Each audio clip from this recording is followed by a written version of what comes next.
Welcome to the channel. Welcome to today's run through of all the latest Manchester United news and transfer updates, keeping you right up to date with everything. I'm Jamie. Before getting into it, smash a like on the video, subscribe to the channel if you are new, and let's jump straight into it. Firstly, come on, let's have it. Let's have a bit of therapy. Get involved in the comments. What on earth did you make of that last night? Like, I genuinely... I don't know what to say after last night's performance. Like, honestly... what the actual fuck was that? That was, like, how do you even describe what we just witnessed and watched? You know, at halftime, I was speaking to my brother-in-law, and I was like, how do you even analyze and talk about a performance like that was that bad? Like, up there with one of the worst performances that I think I've ever seen from a United team. Like, it was genuinely, you know, borderline. Like, if you didn't laugh about it, you were going to cry. You know, can we just have, like, why are we incapable of just having one game where we actually play well for 90 minutes and win comfortably, and you can sit there and, you know, like, not have anything or any drama to talk around? Is that Is that genuinely too much to ask? Like, what an absolute embarrassment. And just when you think you've hit rock bottom, the players turn up and say, yeah, hold my beer, you haven't seen anything yet. You know, and I don't want to be too much of a drama queen around it, right? Because under Fergie, the Carabao Cup genuinely didn't matter. He'd play the kids, and sometimes we would lose, and no one really cared. But this wasn't kids. This was a strong team with big players, and they folded, and that's why it stings. It's just genuinely, you know, pathetic for some of those players. And I'm going to go through, you know, a couple of bits more in a second. But, you know, I thought Diego Dallo looked absolutely pathetic. Ahmad was shocking. Ugarte pretty much non-existent. Mainu was okay, but looked a little bit off it. Young Fredrickson looked out of his depth, but he's got an excuse, unlike the rest of the players as well. It was just absolutely. And then you've got, you know, the manager. We'll talk about him more in a second, and don't even get me started on the goalkeeper. Like, you know, and then to rub salt in the wounds, our two new signings missed the crucial penalties as well. Like, honestly, you genuinely couldn't make it up, could you? It's just, you know, and Onana, by far the worst goalkeeper I think I've ever seen at the club. And yes, I include Taibbi in that. I would take Mark Bosnich back ahead of him. I would take Van der Howell back over him as well. Like, genuinely, Tim Howard, better goalkeeper than Andre Onana. Like, genuinely, he is absolutely shit, isn't he? And it was embarrassing watching him in that penalty shootout. I genuinely felt embarrassed for Onana, because it was just absolutely shocking. You may as well have got you may as well have put a cardboard cutout of Onana and just let him float around in the wind, and that would have probably had a better chance of saving some penalties than Onana. The first time he touched the ball, I think it was, before he even conceded any of the goals, and he gets it, and he tries to launch a ball, you know, simple pass over the top to Dorgu. Where does it go? Straight out of fucking touch. And then you were like, yep, there's Onana. Onana's back. Brilliant. Can't save anything to his near post. And then I don't know what on earth he was thinking for that second goal as well. But, you know, regardless of the goalkeeper, you know, like, I just genuinely don't know how you describe it. Like, get involved in the comments. Let me know how you're feeling today. I genuinely have no words. I don't know what to put it down to. You know, like, where on earth do we go from here? You know, like, and with Onana, I was saying to me, nephew, like, at the time when he conceded, I was like, I literally would have subbed him off after that second game to make an example of him, told him to go in the changing rooms, pack his bag and get a fucking bus home. And like, he shouldn't play for us again after that. It was absolutely terrible goalkeeping from Andre Onana. But yep, stays on, plays the full 90 minutes. We'll probably start against Burnley on the weekend as well. Just, you know, and that's the worry. And we'll go into the manager in a second when we go through his comments and quotes, because you've probably seen a lot of them already by now. But the problem I have is some of these players will get rewarded. Like, Dallo will probably play at the weekend. Ahmad will probably play at the weekend, you know, and some of the players that maybe deserve to start, like, will get taken out, and that's the there is no punishment at United. You get rewarded for bad performances, and it's just an absolute mess, isn't it? What's going on at the moment? Like, where on earth do we go from here? Honestly, get involved in the comments. Let me know what you think. Give us some thoughts on the game, because after 9 months of Amorim, there's still more questions than answers. Is it the system? You could make an argument, a clear argument for that. Speaking to my brother-in-law this morning around the game, we were kind of going back over it, and he was like, why are you playing 5 defenders away to Grimsby? And I can make an argument for that being, totally bullshit. But then is it the players? Because I'm like, well, does it matter? Do you really need a manager to beat Grimsby away? And is it the manager that, like, some of the passing was inexcusably shit. Some of the dribbling was shit. Some of the touches were shit. Like, the players were just literally like, they didn't even look like League Two standard players, some of the players last night. It was absolutely pathetic. So where does the fault lie with those? Is it on the players? Probably. Because they're professional footballers at the end of the day that didn't even look anywhere near professional last night. Is it a quality issue? Same players letting us down and failing again and again. Is it a mentality thing? I always say at work, right, we have this saying, right, which is it will or skill? So what basically that comes down to is it somebody's not willing to do something. So i.e. players down in tool, or you can't be bothered to do something, or is it just the fact that you're not good enough to do something? And I can't decide with this team and with this squad and with this manager. I have no idea. I don't have the answers. You don't have the answers. I don't think anyone's got the answers from what I've looked at, what I've read and watched and heard and all sorts. Like, I genuinely have no idea how we come back from this mess. It's just an absolute shit show, because I don't think it's simple as, removing Amorim, changing the formation, because I've seen these players play in different formations and they've been equally as shit in certain games in that situation as well. Do you remember the Champions League games against Copenhagen and teams like that as well, when we made them look like prime Barcelona and stuff, right? So we've been shit in different formations, but then I think the manager's being stubborn with his formation and not adapting it as well. And I don't know if the players just don't get what he's saying or don't want to do what he's asking. Like, oh, honestly, what an absolute mess. The only thing I'm sure of after watching that last night is we need a goalkeeper, and we needed one tomorrow. So if we don't make a move for at least a goalkeeper, and we need a midfielder as well, we need signings. But the problem is now, what do you do? Because there's talk of Amorim potentially quitting. We'll go through his comments next as well. But then do you then sign more players for Ruben Amorim, and then, and then he's gone in the international break as well? Honestly, what an absolute mess. Why can we not just win a game of fucking football against a League Two team against Grimsby? Like, it's just pathetic. It's really, really bad. But give us your thoughts and feelings on the situation in the comments, please. Give us your thoughts.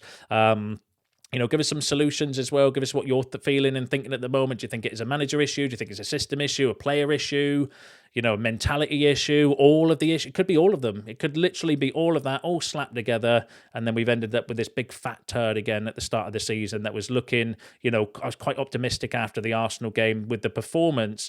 And it's almost like, I remember when Raf Ragnick was here, and for the first game, for the first 45 minutes, we actually looked really good. And we were like, holy shit, this guy's freaking good, and players were looking up for it and running around and pressing and doing all of that. And then the second half, they binned it and then sacked it off because it became too difficult and too hard. And I kind of get the feeling with Amorim where it's like, well, we played really well against Arsenal. The players were knackered and on their last legs by the end of the game, and they've sacked it off, said, nah, too difficult, too hard, don't want to do it anymore. But is it they just don't understand the system, and they don't understand or don't want to do it, or they don't rate doing it, so they can't be asked to do it? I don't know. So many questions, but let me know your thoughts and feelings on that in the comments below. Also, let me know what you feel about the manager as well. So, Manchester United knocked out of the League Cup by a fourth-tier team for the first time ever. Brilliant. Good job. It's just, if you don't laugh, you'll cry sometimes when it comes to this. On Ruben Amorim, though, you might have already seen the quotes anyway, but he did a couple of really interesting interviews after the game. He was obviously looking very angry, frustrated, upset, loads of ways you could describe how he was looking and feeling. He said, I think the team and the players spoke really loud today. We lost, the best team won. And he kept reiterating that phrase, that the players show me today, or really the players spoke really loudly today, which I think he is alluding to either the players are just not following his orders, or not capable of following his instructions, or can't be asked to do what he said. So I think he's alluding to the fact that the players either can't do what I'm asking them to do. So where do you go from there? Or they're not listening to what he wants, and in which case, if you've got players and not doing what you're asking them to do as a manager, writing's on the wall, isn't it, in that? So that's what I think he was alluding to personally as well. And he was making some pretty cryptic statements as well when he was talking. He also said, "Shocked, aren't you? I'm shocked. Something has to change, and we're not going to change 22 players again." So again, sounds like he's reading between the lines. It's either one of two ways. I think with Amorim is he's either saying, "Look, players are down in tools for me, so something's going to have to change." But then in another sentence saying, "Well, you can't sack 22 players." I love it how he says again, we've actually never had that sort of rebuild because, we don't have the balls to do that sort of rebuild, or we can't do that sort of rebuild because, there's favoritism at United where, Rasmus Højlund gets kicked out for having a bad season, yet Onana gets to stay when he had probably a worse season than Rasmus Højlund, and Diego Dalot's still at the club, and that's not the first turd performance he's put in as well neither. So it's clear favoritism. So we're never going to have a rebuild because, the players will down tools, and then the manager will get sacked. We'll get a new manager in, and then they'll decide whether they like him or not. And if they don't like him, they'll down tools. And then we're just going to keep rinsing and repeating this cycle. But at the moment, what do you do? Because if the players aren't playing for a manager, it's just a mess, isn't it? It's an absolute mess. Ruben Amorim also went on to say, "I don't know why they had so many spaces. We started without intensity. We were completely lost." And I agree with Amorim on that one as well. The way we started, the second half was bad, but all right, in a sense. But the first half was just, and it wasn't like it was, a smash and grab or anything. They literally battered us. They were, all over us. And we couldn't string a pass together. It was embarrassing, so embarrassing. And then interestingly, he said, "It's not about the system. Against Arsenal, we played very well with this formation. Same against Liverpool. We're going to a Europa League final with the same system. The system isn't important. 3, 4, 5 defenders, it doesn't matter. You have to be different, and that's the coach's job." But you can see that nothing changes. So Ruben Amorim is alluding to the fact that he doesn't feel that it's the system. And I'm torn on this one. I'm torn on the system and stuff, because in my simple mind, I'm like, well, it's just where players stand on a pitch. I don't think it's as deep as what it's being made out to be. But then on the flip side, the players can't do it or are not doing it, then, the manager's got to be flexible enough to maybe make a tweak.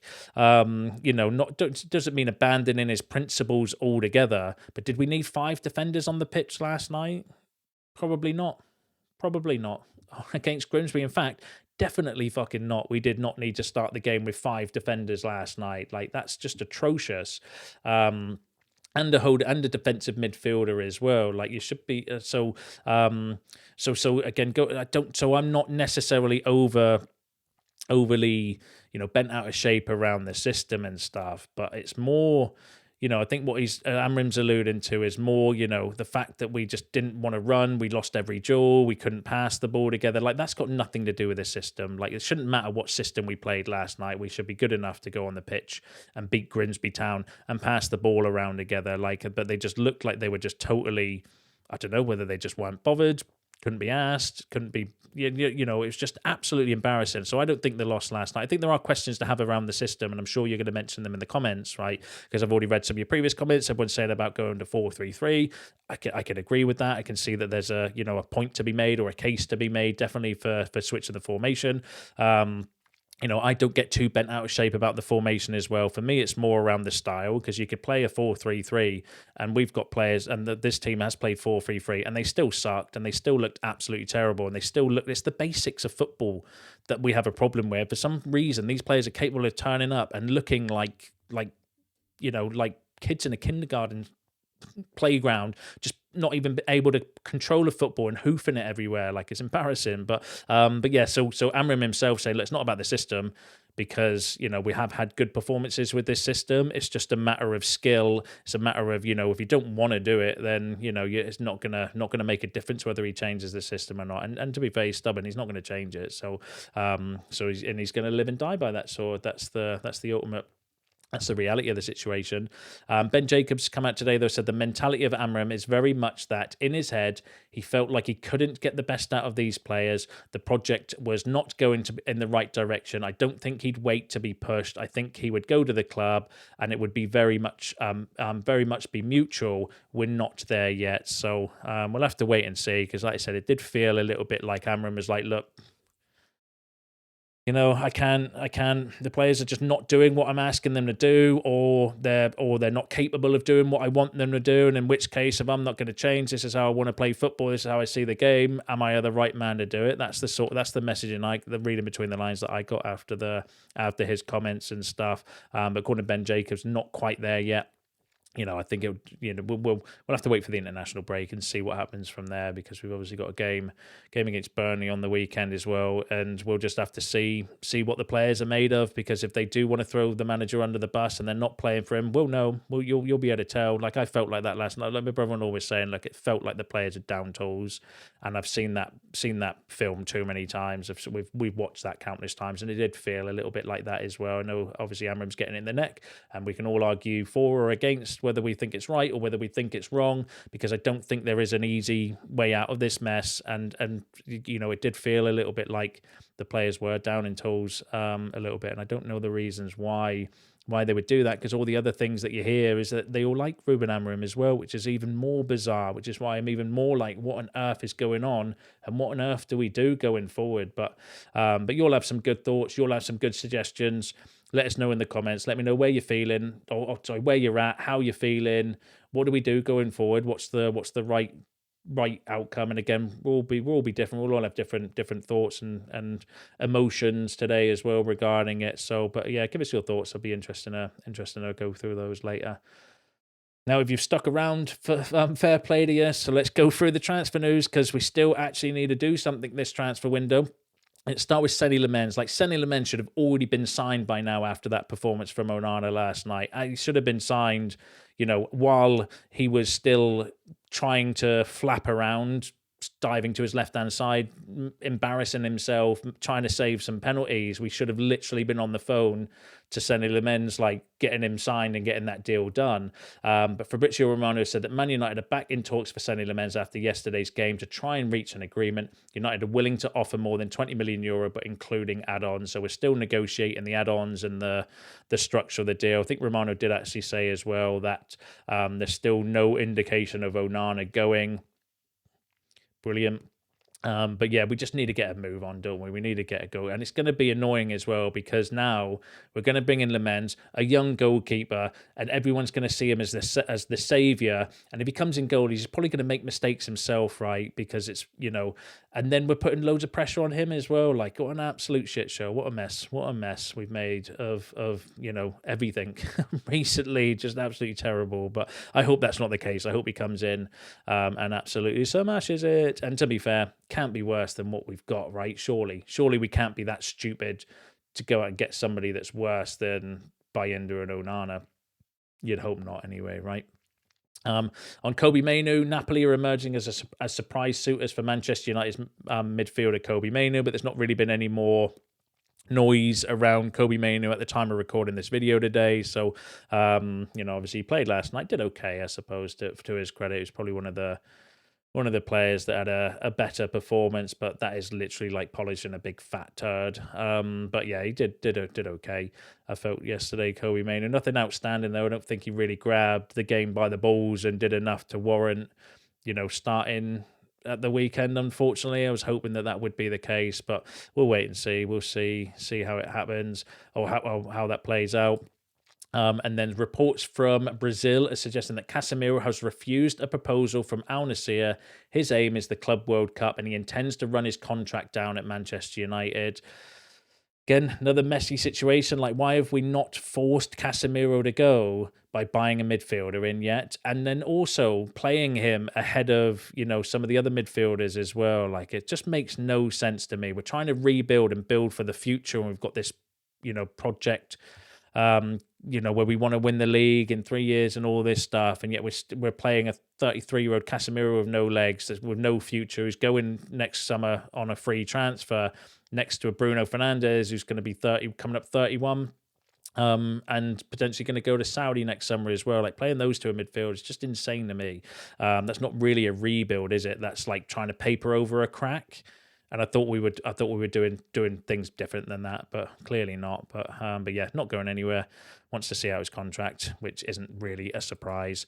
On Rasmus Højlund, further contacts with Manchester United for Rasmus Højlund are expected tomorrow. The player is ready to leave and is just waiting for the okay to travel. So I think they're still just working on whether it's going to be a, obligation, option to buy, conditional, and all that for Jazzle regarding Rasmus Højlund. On Garnacho, Telegraph was saying that Man United and Chelsea are close to agreement on Alejandro Garnacho for a deal around 35 to 40 million pounds. Fabrizio Romano has said that Chelsea and Manchester United, the deal is being closed, and very soon he will be done for Alejandro Garnacho to Chelsea. Today, Chelsea and Manchester United have been in direct contact to close the deal. Chelsea have arrived around 35 to 40 million pounds as a package. Man United is still discussing some details of the deal, but the expectation is for this to happen. And then now the deal is being completed club to club, so that remains the case. Working on the final details, so here we go as expected soon. So Garnacho looks like he's getting closer to going to Chelsea, around 35 to 40 million pounds. I'm sure you'll have some thoughts on that in the comments below as well. And then Ben Jacobs said that Chelsea are now expected to finalise the signing of Alejandro Garnacho from Manchester United following the sale of Christopher Nkunku to AC Milan. So, that's had the here we go from Romano. So Nkunku's going to Milan, and then that will obviously free up some money for Chelsea to go in and get Alejandro Garnacho. But, I just hope it's not too little too late, because we need to try and get somebody in by Monday. A midfielder and a goalkeeper, I think, would be essential. But even then, does it fill me with any confidence that things will improve with that as well? Who knows? But yeah, we'll have to wait and see. But give us your shouts on that in the comments below. And then it's been a bit more movement on Antony today. So Betis officials are in Manchester to finalise the Antony move. Optimism is growing. Real Betis decided to make a final effort and is increasing advanced negotiations to sign Antony. Internally, the Spanish club wanted a new loan for Antony, but Manchester United closed the doors and warned that it was determined to make a sale. In recent days, Fenerbahce met the demands of United, but the player in turn showed no interest in heading for Turkish football. So that came from ESPN Brazil, suggesting that, again, Antony's refused an offer to go to Turkey. And we're in, negotiations with Real Betis trying to sort out the final package regarding his transfer to them. Fabrizio Romano said negotiations with Real Betis for Antony are entering crucial stages. Betis are working hard on the deal. Well, not like you haven't had all summer to try and get this deal sorted, is it? The reports close to Betis are saying that Real Betis is negotiating against the clock for Antony. The conversations with Manchester United are advanced, and the Spanish club intends to close it in the next few hours. The footballer wants a return, but we still don't know whether it's going to be a bullshit loan, a loan with an obligation to buy, permanent exit. No idea. But yeah, it's not like they haven't had all summer to try and come to the table and start negotiations and stuff. Do you know what I mean? And then as it acting as if it's United's fault as well. Do you know what I mean? Like Real Betis have left it to this late, and now they're like, oh no, we need to try and get it done. You've had all summer, dudes. You've had all summer. So, and then finally, Malacia.